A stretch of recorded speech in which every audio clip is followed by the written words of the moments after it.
अस्सलाम वालेकुम, मैं हूं वफाक नज़ीर और आप देख रहे हैं उर्दू क्रॉनिकल। भारतीय टीम के कप्तान रोहित शर्मा और हेड कोच राहुल द्रविड़ ने ऑस्ट्रेलिया के हाथों आईसीसी वर्ल्ड कप फाइनल में शिकस्त को नहीं भूल सके। मीडिया रिपोर्ट्स के मुताबिक भारतीय क्रिकेट बोर्ड बीसीसीआई के आला ओहदेदारान ने दिल्ली में हेड कोच राहुल द्रविड़ और कप्तान रोहित शर्मा के साथ वीडियो कॉल पर मीटिंग की, जिसमें आईसीसी वर्ल्ड कप फाइनल में शिकस्त की वजह पूछी गई। इस मीटिंग में बोर्ड के सेक्रेटरी जय शाह, नायब सदर राजीव शुक्ला और खजांची आशीष मौजूद थे।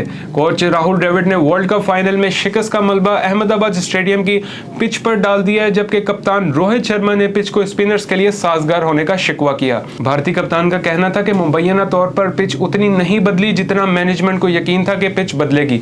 वाज़ेह रहे कि आईसीसी इवेंट्स के दौरान नॉकआउट मरहले के लिए नई पिचेस बनाई जाती हैं, ताहम भारत ने अपनी टीम को मेगा इवेंट जितवाने के लिए पुरानी पिचेस पर जो है वो मैचेस करवाए और पिच जो है वो स्पिनर्स के लिए साजगार थी, जिसने मुखालिफ टीम के खिलाफ कामयाबी तनासब को बढ़ा दिया।